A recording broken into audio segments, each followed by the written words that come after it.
Assalamualaikum warahmatullahi wabarakatuh.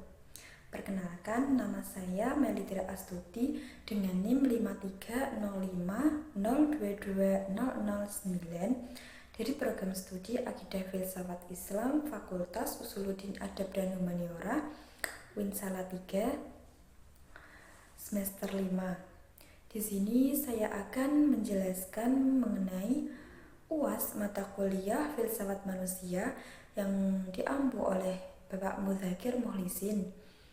Di sini saya akan menjelaskan materi pertemuan ke-12-13, yaitu tentang perkembangan akal budi manusia menurut Auguste Comte dan ilmu pengetahuan positif. Nah, langsung saja pembahasan yang pertama, tahap-tahap perkembangan akal budi manusia. Nah, menurut Auguste Comte, tahap perkembangan akal budi manusia itu terdiri dari 3 tahap. Ada tahap teologis, metafisika, matematis. Nah, ketiga tahap itu perkembangan akal budi manusia berlaku untuk semua manusia, baik secara di individu maupun secara kelompok yang semua masyarakat, bangsa, dan negara. Nah, yang pertama adalah tahap teologis. Di tahap teologis adalah tahap awal perkembangan akal manusia.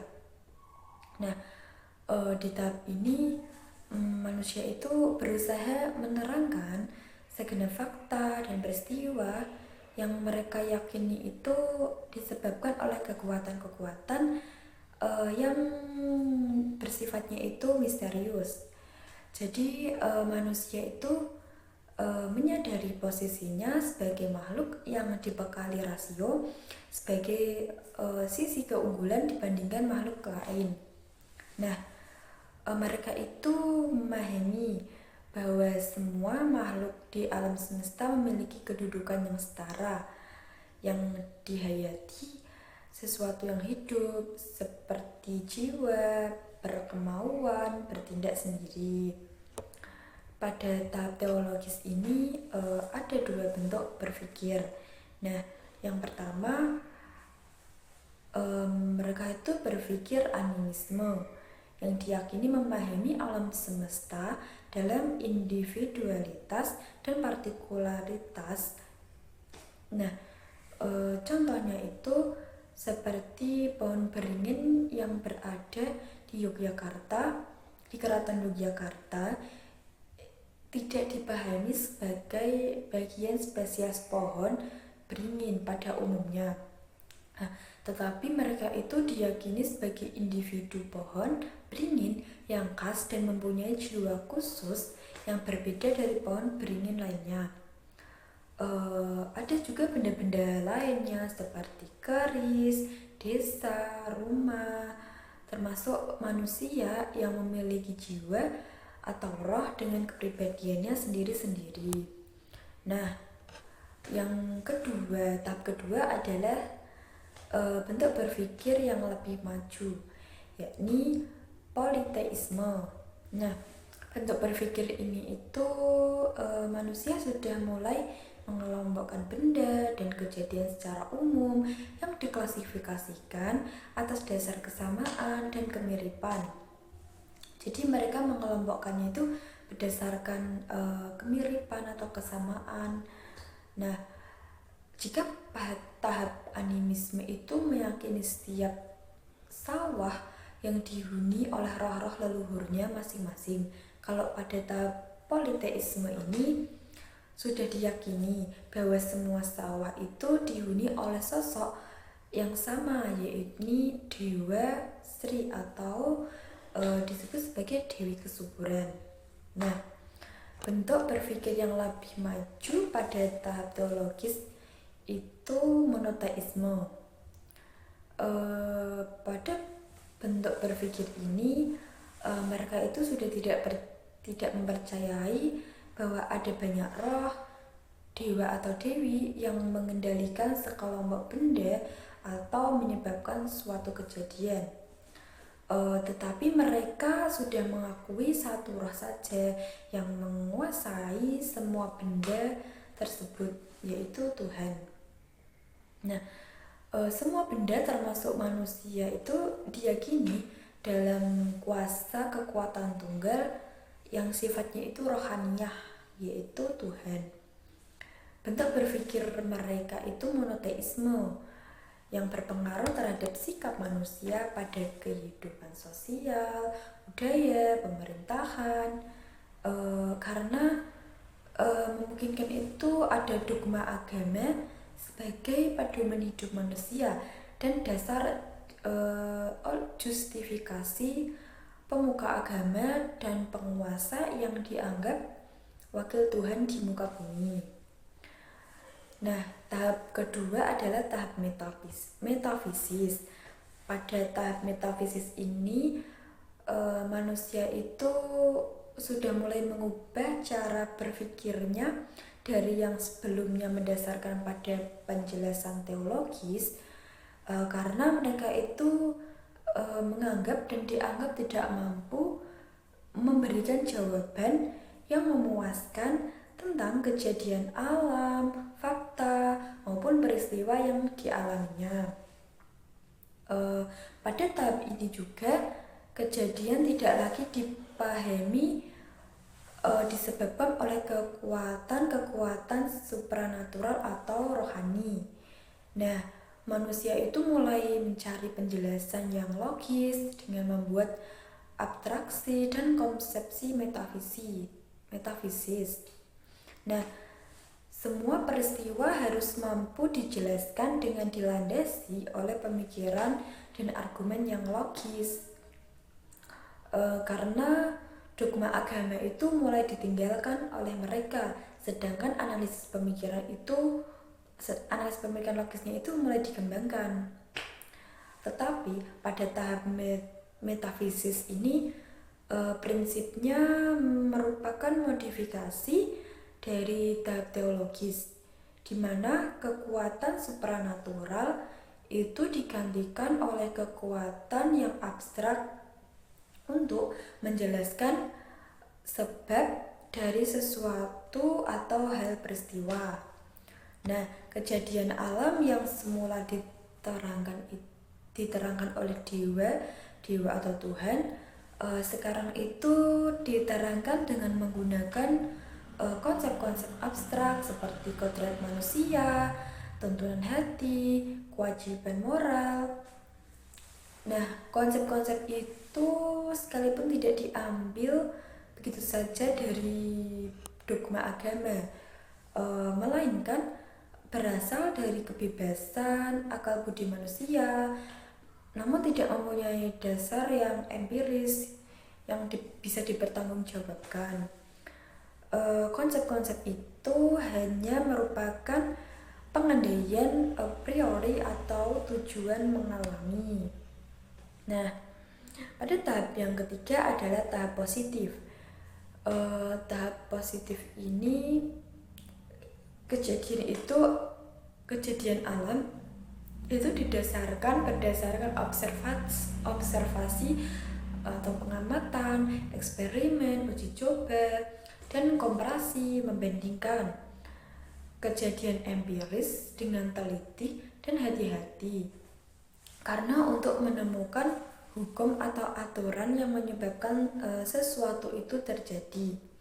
Nah, hukum-hukum yang mereka temukan itu bersifat nyata, jelas, karena hukum itu diperoleh melalui observasi secara langsung, pengamatan langsung, dan bisa diamati serta diuji dan dibuktikan oleh semua orang. Nah, hukum-hukum tersebut itu sifatnya itu praktis dan bermanfaat tentunya, karena dengan mengetahui hukum tersebut kita dapat mengontrol dan memanipulasi kejadian tertentu sebagai sarana untuk mewujudkan kehidupan yang lebih baik. Nah, pembahasan yang kedua adalah ilmu pengetahuan positif. Di sini positivisme itu suatu aliran yang hanya mengakui pengetahuan yang benar berdasarkan fakta-fakta positif, yang mana dipahami dengan metode ilmiah, yaitu eksperimentasi, observasi, dan komparasi. Fakta positif itu adalah fakta yang sungguh nyata, pasti, jelas, berguna, dan dapat diamati secara langsung dan dinilai kebenarannya oleh setiap orang. Nah, fakta positif itu berkebalikan dengan fakta yang bersifat khayal, fantasi, kabur, meragukan, dan spekulasi liar yang merupakan pengetahuan yang berasal dari teologi dan metafisika. Kalau menurut Auguste Comte, ilmu pengetahuan positif itu bisa menjadi pedoman hidup manusia serta sebagai alat untuk mencapai kemajuan, progres, dan ketertiban order. Nah, kemajuan sendiri itu diyakini membawa umat manusia menuju masyarakat yang tertib, stabil, aman, dan harmonis. Seperti pembangunan ekonomi dan industri, dan stabilitas sosial dan politik yang akan dengan sendirinya itu dengan senang hati berjalan berdampingan dengan penuh kesadaran tanpa harus didasari perasaan takut pada kekuatan magis atau pada tahap yang teologis dan kecenderungan kehendak untuk berperang atau sisa pemikiran tahap metafisis. Nah, dengan kata lain, tanpa perlu bantuan agama dan metafisika, ilmu pengetahuan positif sendiri itu membawa moralitas dan humanismenya sendiri. Karena apa? Dengan kesadaran akan adanya hukum alam, itu mencegah manusia untuk bertindak sesuai kehendak buta, seperti kehendak untuk berperang dan perusakan terhadap alam serta kemanusiaan. Nah, dengan demikian teologi dan metafisika harus mundur, teratur. Dogma agama dan pemikiran metafisik itu juga harus digantikan hukum-hukum alam yang ditemukan ilmu pengetahuan positif. Nah, dari materi itu ada refleksi kritis, beberapa permasalahan praktis terkait ilmu pengetahuan positif, yaitu jika tolak ukur kemajuan adalah berupa fisik material lalu diandaikan bahwa pembangunan mental spiritual dengan sendirinya itu akan mengikuti. Namun pada kenyataannya tidak demikian. Kenyataan manusia berorientasi pada hal-hal yang bersifat material. Maka konsekuensi penyimbangan etis dan psikologis pun dapat disaksikan pada masyarakat modern. Tujuan hidup bukan lagi kebahagiaan, tetapi memperoleh materi sebanyak-banyaknya dalam waktu yang singkat. Dengan demikian jalan pintas dan perilaku tidak bermolar dipermaklumkan. Persoalan lainnya itu ya terkait harga diri, martabat, dan kualitas diri manusia yang semuanya itu diatur hanya dari sisi materi, sehingga penilaian pada kualitas hanya berorientasi pada ekonomi. Nah, persoalan lainnya itu ya seperti konsepsi Comte yang menyamaratakan perkembangan akal budi manusia yang diandaikan akan mewujudkan kemajuan dan ketertiban. Fakta lainnya tersebut tidak terjadi pada dunia nyata. Nah, contoh konkretnya itu seperti di beberapa negara maju, memang terbukti bahwa kemajuan teknologi dan industri itu membawa ketertiban dalam setiap sosial mereka. Sedangkan kenyataan di negara berkembang itu berbeda, ketertiban masih menjadi sesuatu yang harus dipaksakan sekalipun sudah nampak adanya kemajuan fisik material. Nah, itu adalah materi yang saya sampaikan dan bisa saya sampaikan. Sekian, bila ada kesalahan dalam menyampaikan materi, mohon maaf. Wassalamualaikum warahmatullahi wabarakatuh.